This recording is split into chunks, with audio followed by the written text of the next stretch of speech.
अब इसमें जो हम पहली जो बात कर रहे हैं उसका बात कर रहे हैं शक्ति, माता शक्ति के बारे में। तो जो अवतार कथा है वो ये कहती है कि आदि शक्ति सद रूप, ज्ञान रूप और आनंद रूप है। जैसे अंधकार सूर्य पर कभी कोई प्रभाव नहीं डाल सकता, वैसे ही आदि शक्ति में अनुमान मात्र से भी अज्ञान प्रभाव नहीं डाल सकता।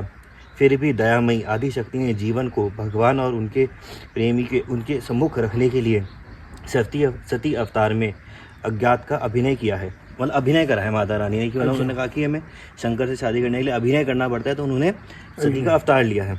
उसमें कहते हैं कि दक्ष प्रजापति मानस पुत्र थे। जी, उनके जो ब्रह्मा जी से उनको वो अपने सृष्टि के सृजन में लगे हुए थे।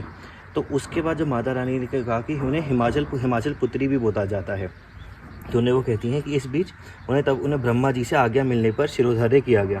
वे कठिन तप में लग गए। तो ब्रह्मा जी ने बोला कि आपको माता भगवती की पूजा करनी है, माता सती की पूजा करनी है, ताकि वो आपके घर में बेटी के रूप में जन्म ले। तो वो उस तपस्या में लग गए वो राजा दक्ष। तो उन्हें 3000 साल तक इसकी तपस्या करी। तो 3 दिव्य साल। अब इसकी साल जैसे उस दिन मैं रात को कैमरे में बात नहीं कर रहा था मैं कि बताते कि 1 साल और ब्रह्मा जी का 1 प्राण कैसे होता है, तो ऐसे उन्हें 3000 साल तक उन्हें तपस्या करी, दिव्य साल तक। उसके बाद वो कहती हैं कि उन्होंने दर्शन दिया। वे सिंह पर बैठी थी, उनके शरीर में कांति श्यामा थी, उनकी 4 भुजाएं थी, उनके श्रीमुख पर अत्यंत मनोरम था। वे अहंकार प्रकाश से प्रकाशित हो रही थी। उसमें उन समय कण कण हाथ से धिरक रहे थे, अद्भुत छटा सी छाई हुई थी। मतलब सोचिए आपके सामने माँ भगवती आ जाए, कैसा शेर पे विराजमान एकदम 6 हाथ के साथ, और एकदम सुंदर और एकदम शालीन, जैसे आज देखिए आजकल के हम देखते हैं जैसे उनमें वो रहते हैं वैसे आके हैं। तो जगदम्बा के दर्शन करके आपने धन्य मान लिया। भली प्राति प्रणाम करके उनके जगदम्बे की दक्ष ने कहा, दक्ष मैं तुम पर प्रसन्न हूँ, तुम जो चाहे मांग लो।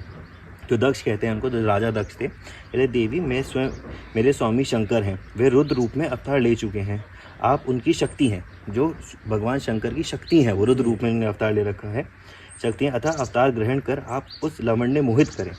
आदि शक्ति ने कहा, मैं तुम्हारी पत्नी के गर्भ से पुत्री के रूप में अवतार लूँगी, किंतु एक शर्त है। तो माता रानी ने एक शर्त रखी कि जिस एक शर्त है जिसे तुम्हें ध्यान में रखना चाहिए, वह यह है कि जब मेरे प्रति तुम्हारा आदर घट जाएगा तब मैं अपने शरीर त्याग दूंगी। इतना कहकर वह अर्थ-ध्यान होगी कि अगर तुम्हारे तरफ मेरा वो आदर घट गया तो उस दिन मैं अपना शरीर त्याग दूंगी।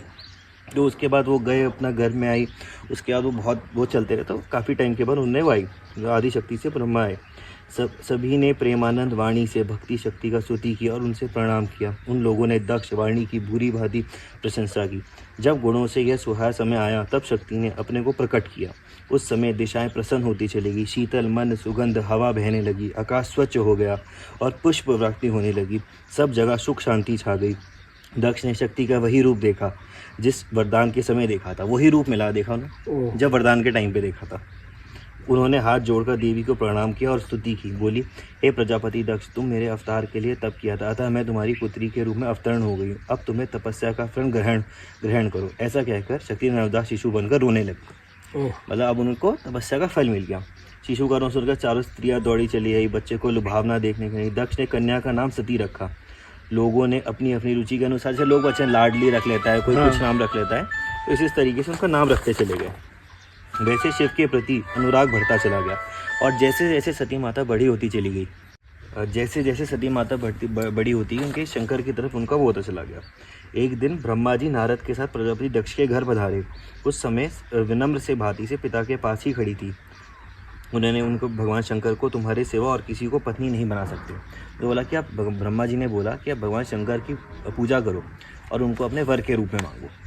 तो उनको वो दक्ष राजा ने कहा कि वो भगवान शंकर मिलेंगे कहाँ। उन्होंने कहा कि मिलेंगे, वो तो ढूंढने से भी नहीं मिलते, तो किसी को नहीं मिलते, वो तो अंतर्ध्यान में कैलाश में बैठे रहते हैं।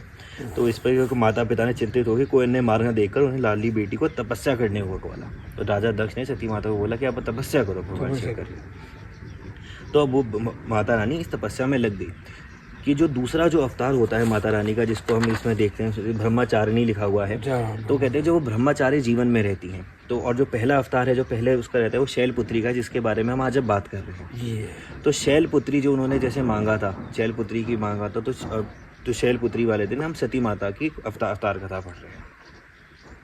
और इसको पहली पूजा इनकी होती है, पहले दिन की पूजा नवरात्र की होती है, शैलपुत्री की होती है। ये बेसिकली दुर्गा माता का बचपन का स्वरूप है। राजा हिमाचल को बोलते हैं हम के उनके यहाँ से उन्हें वो जन्मी थी, उनका रूप है। डॉटर ऑफ हिम्मत बोलते हैं इनको। और ये बेसिकली ऐसे करते हैं जैसे आप 7 चक्र होते हैं हमारे अंदर के। जो पहला जो चक्र होता है 7 मूलधार चक्र होता है। ये जो शैलपुत्री ये मूलधार चक्र को रिप्रेजेंट करती हैं। और मूलधार चक्र जैसे शंकर को मिलने के लिए कोशिश करता है, जो सबसे ऊपर का जो चक्र होता है सहस्त्र चक्र, तो उसी तरीके से जैसे हमारे हर एक इंसान के अंदर का होता है कि मूलधार चक्र से हम सहस्त्र चक्र चलें, तो वैसे ही शैलपुत्री अपना शिव की तरफ चलती है, तो शिव जी सहस्त्र चक्र को रिप्रेजेंट करते हैं। इस तरीके से होता है। बस चलो।